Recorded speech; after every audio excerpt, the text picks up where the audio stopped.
Trail of the forest predators.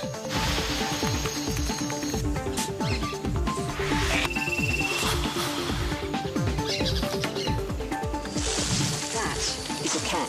That's really good news. This is a brand new camera, it's never even been used before. Why is it scary? I know, I'm sure it's fine. You've still got it. There's something up. Quite big, walking around underneath the tower. I'm just trying to see what it is. Has a mind of its own a lot of the time. Like that. To find the cats in this forest, we need to find their prey at the source.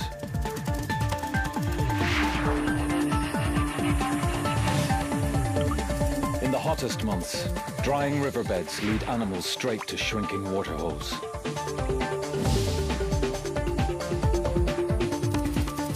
To drink, animals must gamble with their lives. The cats just need to lie in ambush.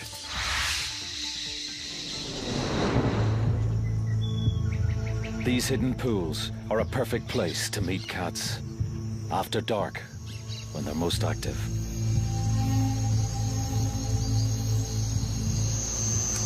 Okay, start that. Our arsenal of cameras gives us the ability to see through the night.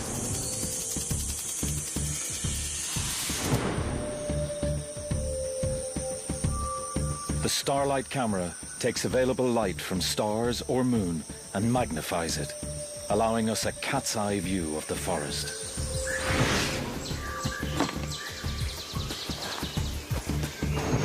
Motion-triggered camera traps silently monitor the game trails using invisible light. The infrared camera brings us face to face with predators and prey.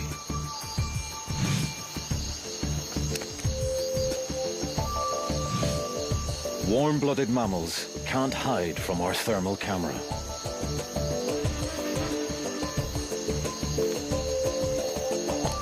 And then there's our secret weapon. A cable 18 meters above the forest floor, silently carrying remote cameras to the action.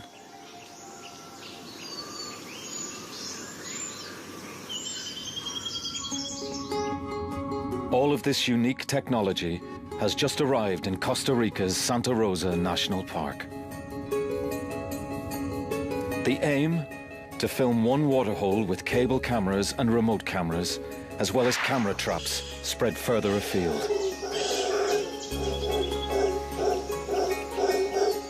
The location is perfect.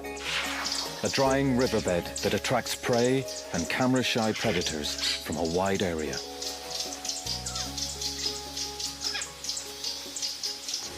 But it's a very ambitious plan. Nothing quite like this has ever been attempted before.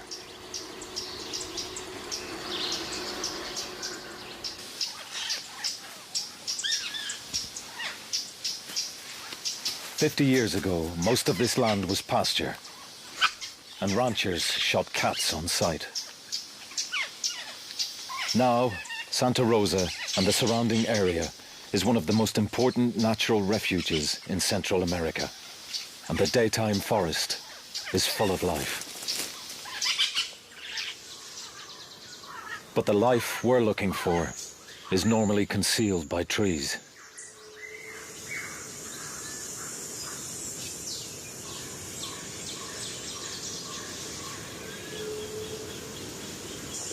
Four months previously, the river flows, and Santa Rosa is a very different place.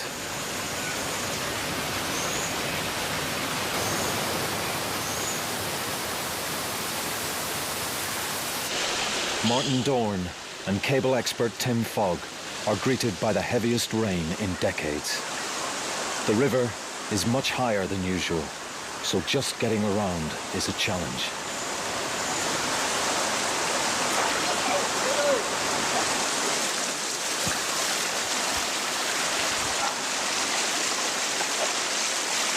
Tripods, eh?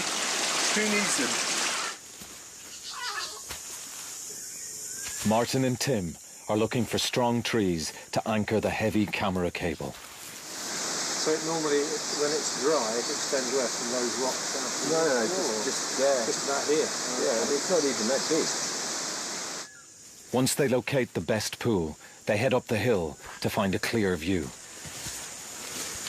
They soon realize there's no tree strong enough to support a cable, so they'll have to build a steel platform to take the weight. I mean, yeah, let's just establish that it's possible. That's what I mean. Yeah. Or what, you know, because we might say, well, the only way to do this is we have to have a 20-metre scaffold. At the other end. Yeah. Yeah, yeah. Well, that would be a bad thing. That would be a very bad thing. Yeah. Yes. Yeah, lots is possible. Always the question is how much time and effort. Getting a cable across this valley is one of the toughest challenges Tim's ever faced. Do you think there's some chance we're not going to be able to do this? There is a distinct possibility, Martin, and there always has been. Oh.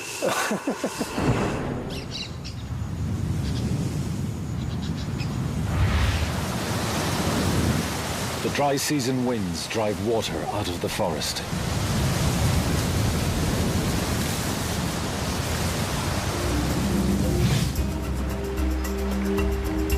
The river shrinks again until only pools are left.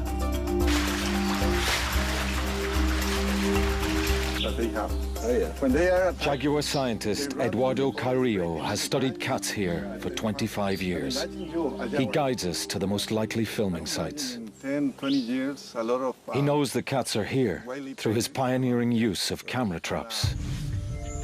Ocelots, small, shy rodent hunters.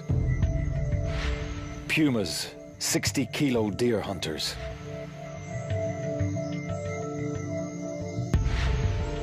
And jaguars, the biggest cat in the Western Hemisphere, yet one of the hardest to see.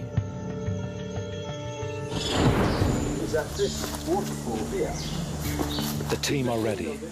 Martin begins their hunt, scouting for any signs of cat activity. We had a remote camera here for a couple of days, and we did see an ocelot. For me, well, let's...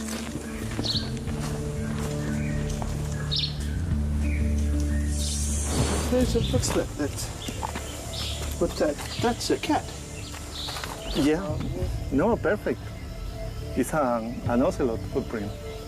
Good eye, Martin. Really good eye. Downriver, camerawoman Justine Evans finds her own evidence. Look at this. That is a cat. It's large. That's a puma or a jaguar. That's really good news, because we've got about 4 different pools here to choose from, all within a kilometre stretch, and to see some evidence of a big cat coming into this particular pool is a really good sign. It's time to build the overhead camera rig. Everything needs to be carried in by hand.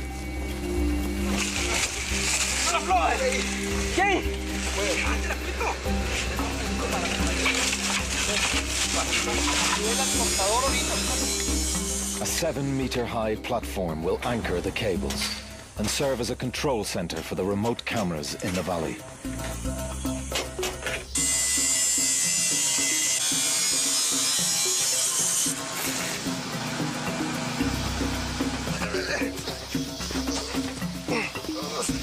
The steel cables arrive.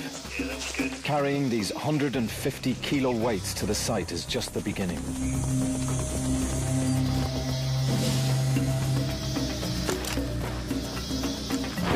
Stretching them 350 meters across the valley will test the entire team.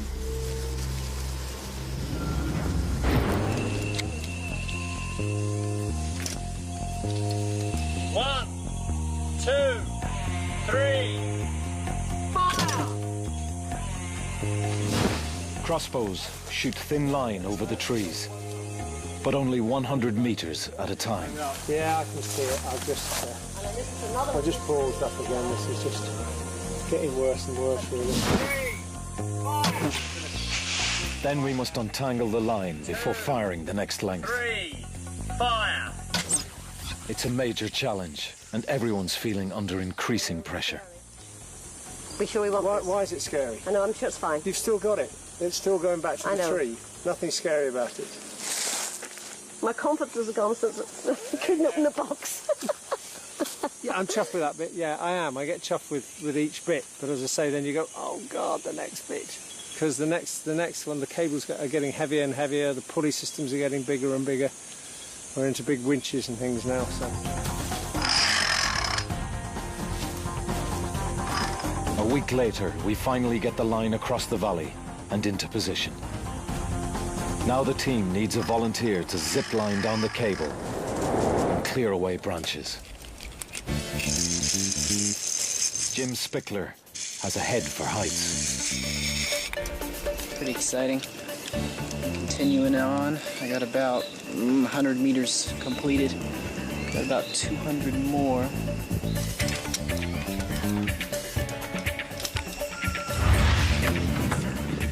Pretty excited right now.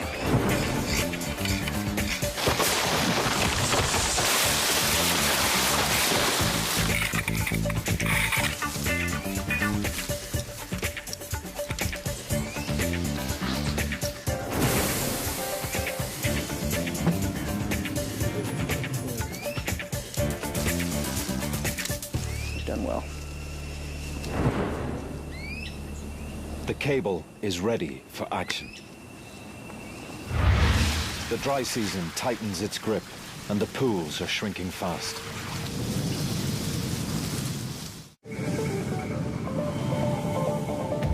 It's time to break out our special filming equipment.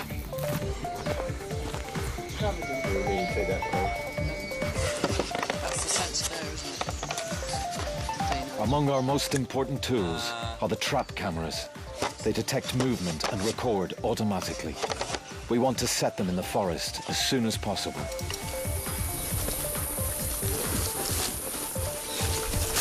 Cameraman Nick Turner has worked in this difficult location before. He has some good ideas for places to set camera traps.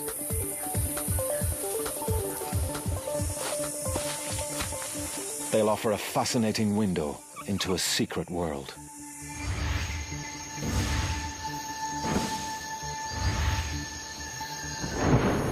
We'll also need to rig remote control cameras to track and film our targets from the tower.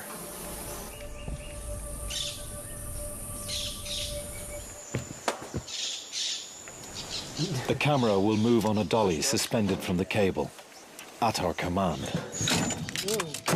if we can fine-tune its controls. String is a reliable piece of technology. All this stuff runs out of battery and has a mind of its own a lot of the time. Like that. At the moment, cable dolly goes in its first outing. So how do you? We're ready. I'm just going to turn the power on. Control. I'm not really happy with that. Well, I'd be a little filling. I'm not sure I'm going to. I don't be able to run this through my hands.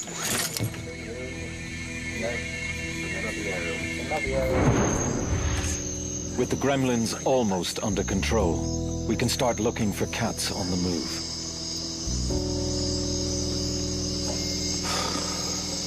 The first 48 hours of scanning prove how elusive the cats are. But we know they are near. Then, we have a lucky break.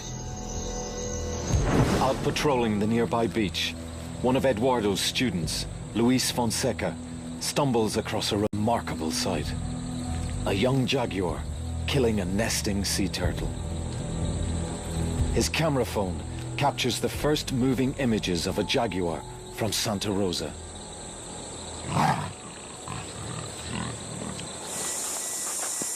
The next morning, Justine visits Luis to gather clues about the jaguar's movements. Hi, Luis. Hi, nice to meet you, Justine.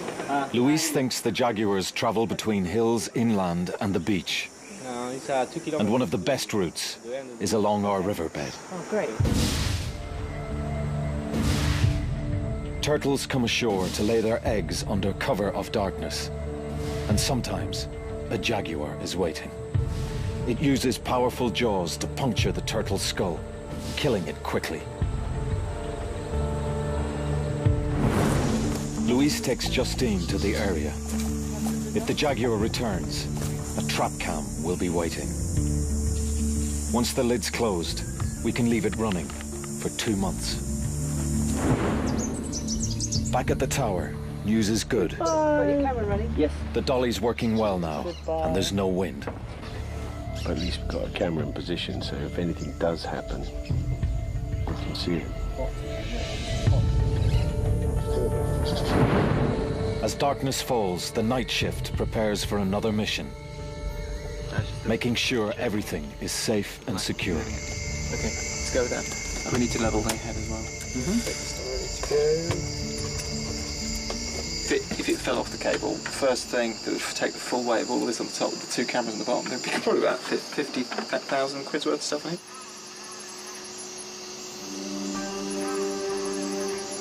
A clear, still night welcomes the camera out. The bright moonlight gives the Starlight camera an aerial shot of this amazing new world. When we add our thermal camera to pick out warm mammal bodies, the forest turns transparent. I mean, I've not seen anything like this. It's really cool.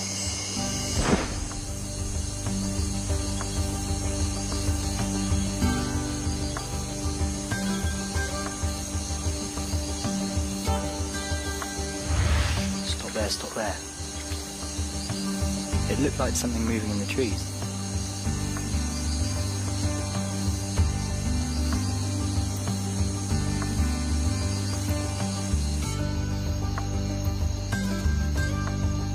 Exposed rocks retain the sun's warmth, outlining the course of the dry river. There's definitely something down in the riverbed.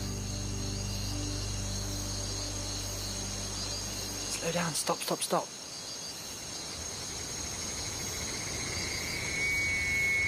There's a deer drinking by the pool.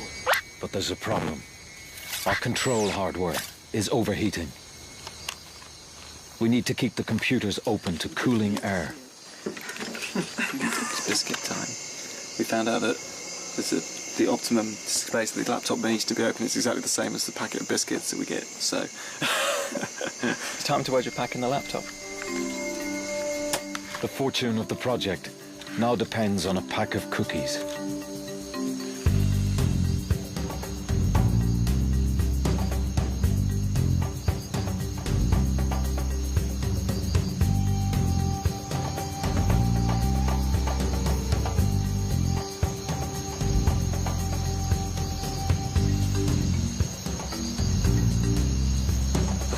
Even see, you know, a thermal image. I'm quite impressed. First time I've seen something like this. It's really good. With every outing, the cable cam reveals more and more wildlife. A guan bird comes within range.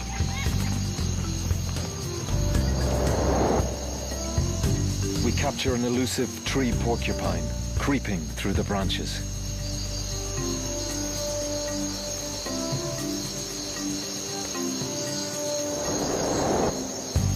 A huge rodent wanders below the dolly. It's a paca, a very rare creature in Santa Rosa.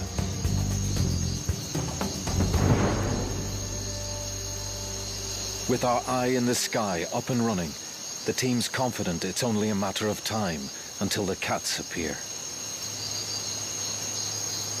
But we can still only see part of our target area. We plan to set more remote cameras on the forest floor to cover other angles. Something moving in the trees. Stop there.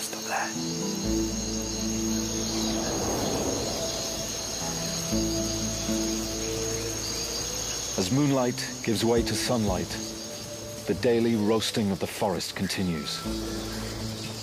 Despite the heavy rain a few months ago, only a few pools remain.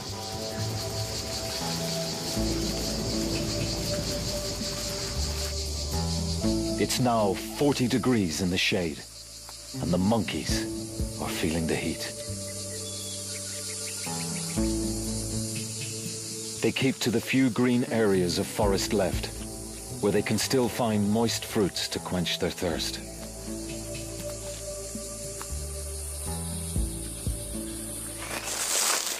Down on the forest floor, the dry leaves are now as crisp as potato chips. The cats are more likely to use our riverbed for silent stealth. It's the perfect time. But there are problems with the remote cameras. It's got to be said. I didn't realise it was going to be this heat was going to knock out the cameras like it did actually. Can the camera traps withstand the soaring temperatures? Hey, tapir. That's great. That's a fantastic shot. That's fantastic. That's a really good one. It's a great shot. Weighing in at over 300 kilos, Baird's tapir is the largest land animal below the United States. These distant relatives of the rhino use the same paths daily to water, but they are hardly ever seen.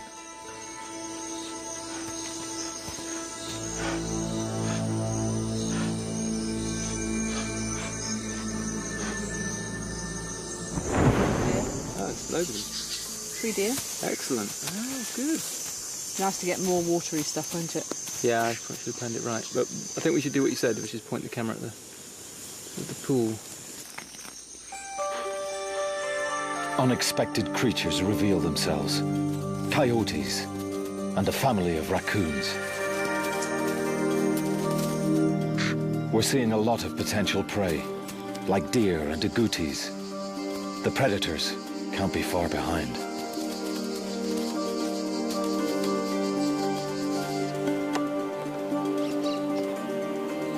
Oh my God! It's a puma! It's like there's no doubting that shot. There it is. It's our first cat, the most widespread cat in all the Americas, the puma. Its 60-kilo weight can bring down almost any animal it wants. Eduardo's studies show that it's mostly after deer. So the cats are here, and we've more camera traps to view. That is unmistakably a jaguar.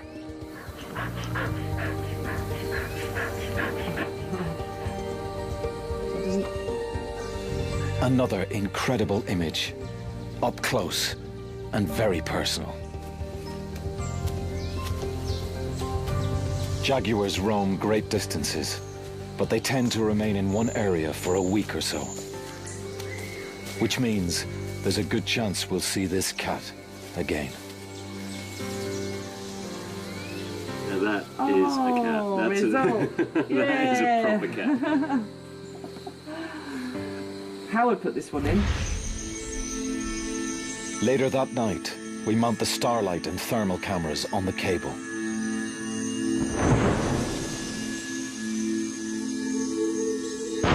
On the ground, we deploy infrared and thermal cameras, hoping to shoot the jaguar's return.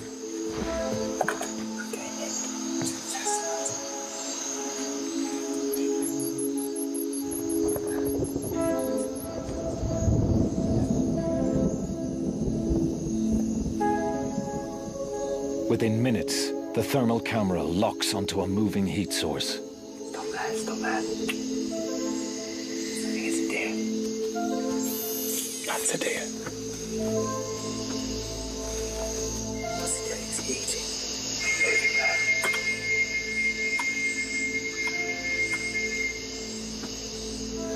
Okay, we're just going to watch it and see what it does for a while.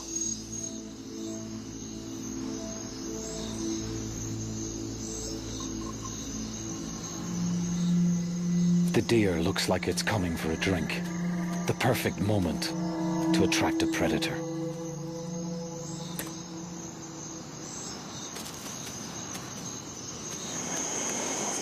Something coming in. I know.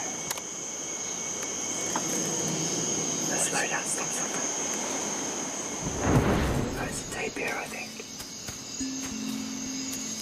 Do you want to just let the dolly out really slowly and smoothly? That's it. Really slow. Sorry, okay. This is a unique moment. Up till now, Wild tapirs are practically unfilmed. They're too secretive. And here, we have a female tapir, completely unaware of cameras, beaming her live image back to the tower.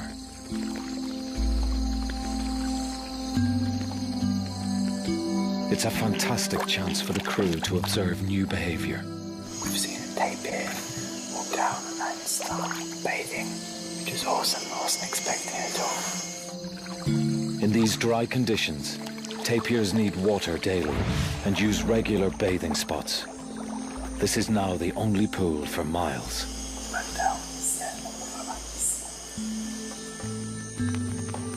Soon, a second tapir appears. A male. The two seem cautious. It looks like they know each other. He may recognize her scent, because he probably can't see her in this level of darkness.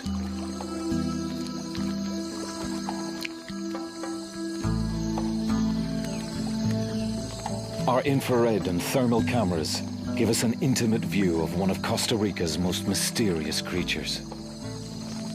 Their gentleness hides a different nature. Hunters say that a threatened tapir is very dangerous to humans and cats alike. Even a big cat might think twice before ambushing this peaceful scene.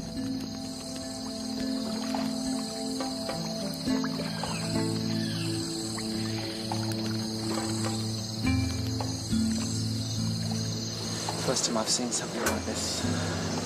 It's really good. Okay, nice.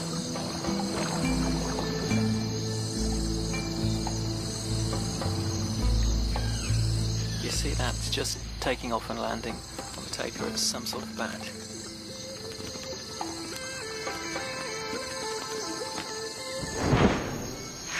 That can only be a vampire. It's drinking blood. The crew now realize they're in vampire country and may be targets themselves. There's bats everywhere. I think they must be here for the deer. From the ground-based thermal camera, it looks like the deer are also in the vampire sights.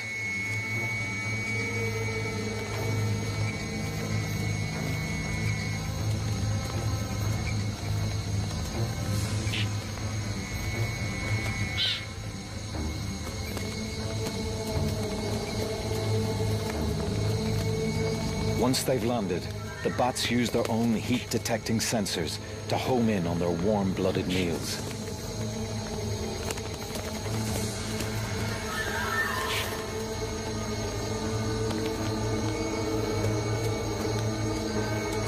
But the deer can hear the hopping vampires. They're having none of it.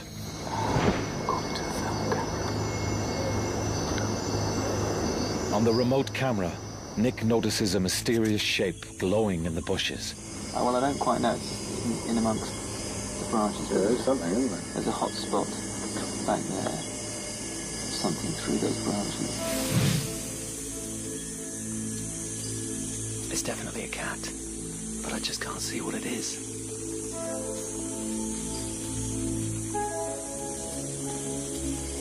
Trying to work out what's that.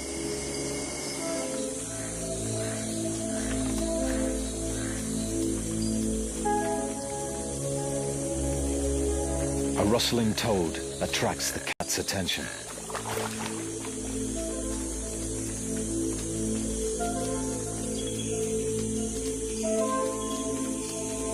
I think it's just checking out the pool.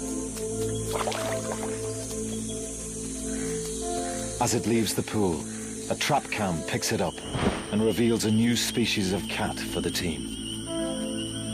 It's a male ocelot patrolling his territory. They prey on rodents, even monkeys, but stay well hidden when the big cats are around. It's a fantastic sighting for the crew. Another mystery cat of Santa Rosa. So it looks like we've got a cat. We're on a high.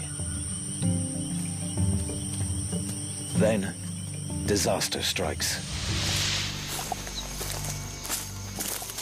That's really dramatic news from Nick that one of the cables has collapsed. the overhead cable let go of its moorings, plunging our cameras and dollies 6 meters into the trees below.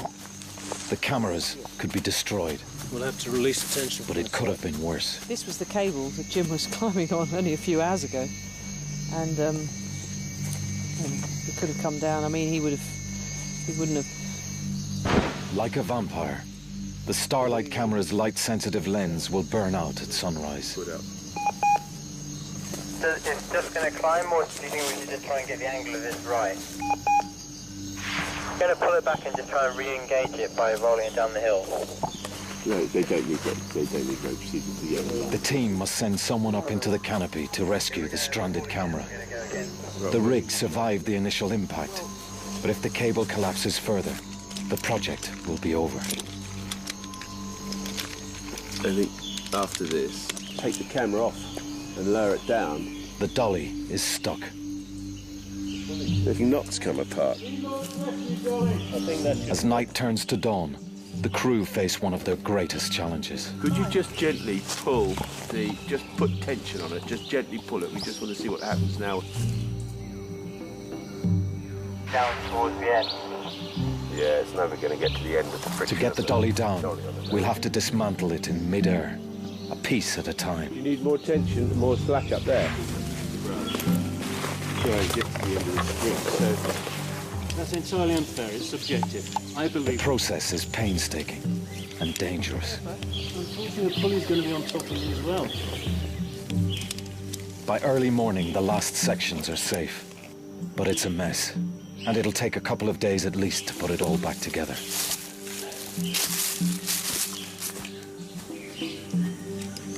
It's a huge blow to the team. Time is short. The approaching rainy season will soon put an end to filming. When the dolly's ready, work resumes on searching for the mysterious cats of Santa Rosa.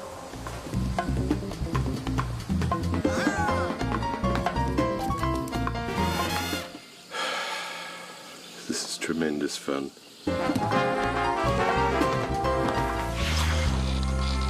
With the dolly back online, we're ready for the final sweltering week's vigil to see big cats in the wild.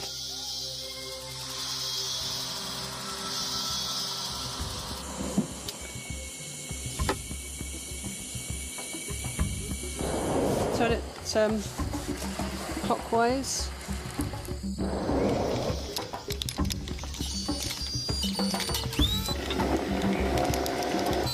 We keep the valley and waterhole under 24-hour observation. But in the searing daytime heat, the cats are keeping a low profile. Oh, there's a hare. It's back.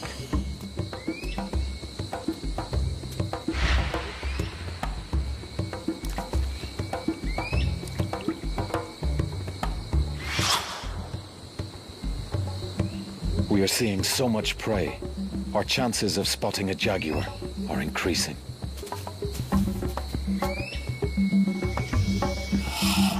The trees have now lost most of their leaves, giving us a clear view along the riverbed. Take one off. Okay, right. Let's go further out. Yeah. Our window of opportunity is finally open. Say when. The temperatures reach 45 degrees in the shade. If animals want to drink, they must come here.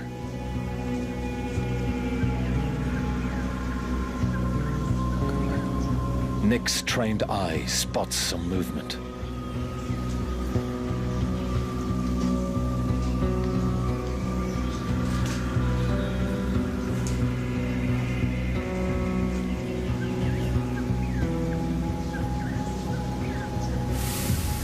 It's a puma, right by the waterhole. It's looking over towards the waterhole. I'm still running.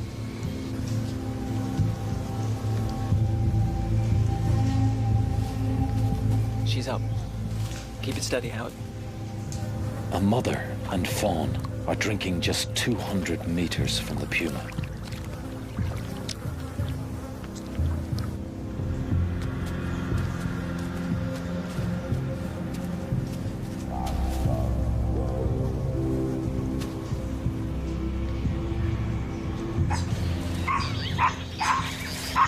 Suddenly, monkey alarm calls fill the air. The mother deer isn't taking any chances and leads her fawn to cover.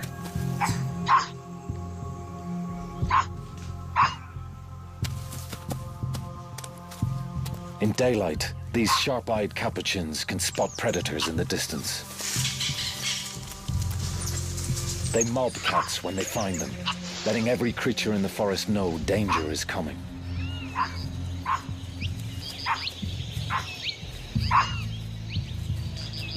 These alarm calls are one good reason why cats prefer the night.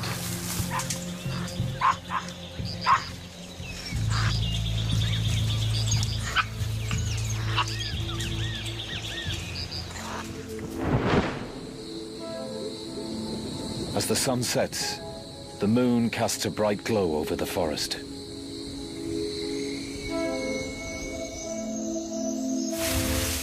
Up in the tower, the crew prepare the starlight camera. In such bright moonlight, conditions are perfect for spying on the riverbed.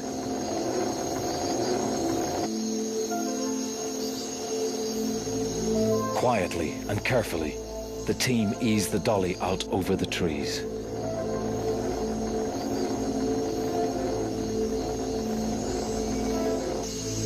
That's about 200 meters. Could be imagining it.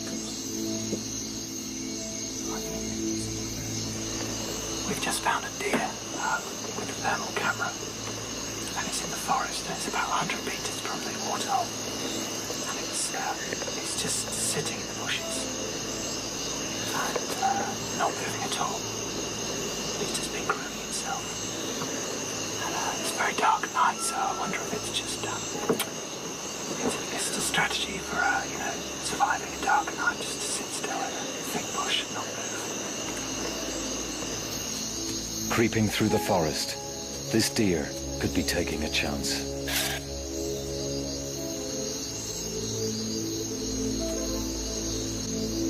Our trap camera picks it up at the waterhole, just the sort of prey that would attract a big cat. The thermal spots a nervous tapir on the edge of the pool. Okay. The team reposition the overhead camera.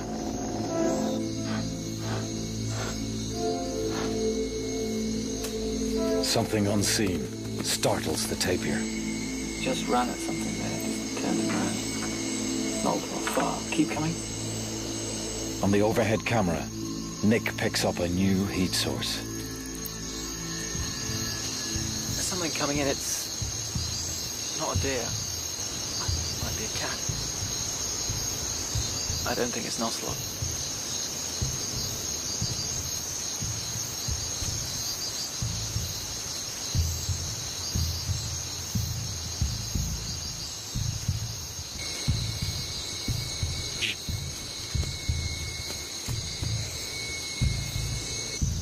It's a puma, and it's on the prowl.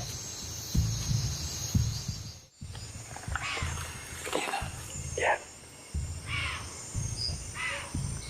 Deer alarms sound in the distance. The deer listen intently.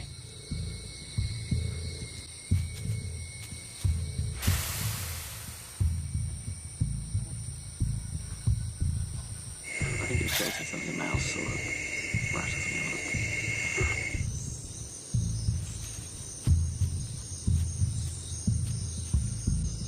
It looks like it's stalking down the riverbed.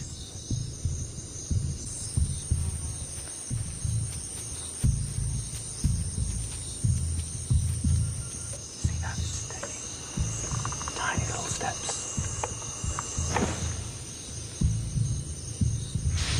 It's getting closer.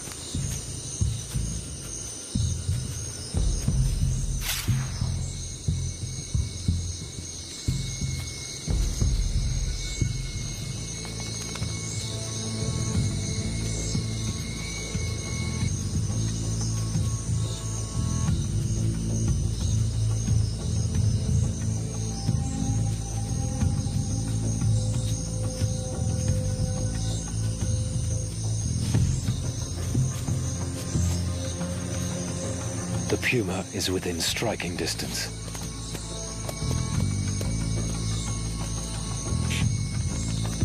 The deer freeze. If they bolt now, the cat will be on them in seconds.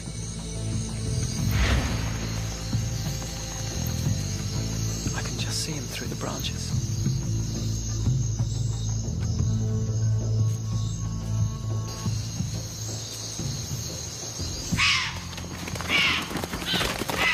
But the moonlight gives the cat away. The game's up, and the puma slinks off.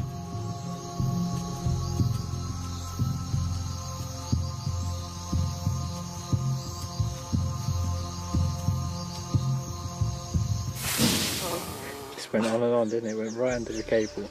I know. Better go and save it now. Back it up. Back it up. Right, it's back. I think that's cause to celebrate. It is, yeah. It is. I might have to have a beer. The 6 a.m. beer. Yeah. Excellent. God, thank God for that. I thought that had gone. I'm going home. In the excitement and stress of the cable and water hole, the trap cams have been neglected.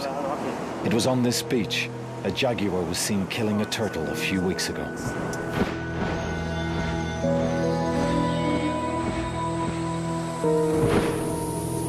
Nick rushes back to camp with some good news.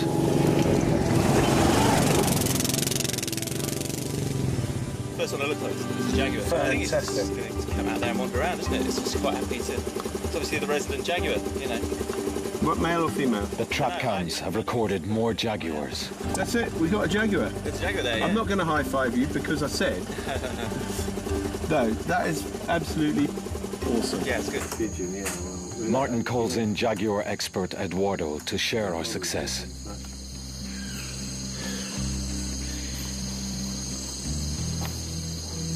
That's beautiful. It's a jaguar. 100 kilos of big male, sharpening his claws and scent marking his territory. That's beautiful, beautiful, just beautiful. The trap cam near the beach reveals an extraordinary scene. Another male finishes his turtle dinner. I mean, that's It's a beautiful animal, huh? beautiful. So you reckon that's what sort of age is that cat, do you think? I think it's let me see, it's an adult. Yeah. Not even our invisible infrared flashes can disturb its meal. Oh, it's really nice. Beautiful. Too beautiful, huh? Very in perfect condition. Yeah. This is an incredible result. Images of jaguars in the wild are extremely rare. Our night vision technology has led us into the mysterious world of these forest cats and revealed them as never before.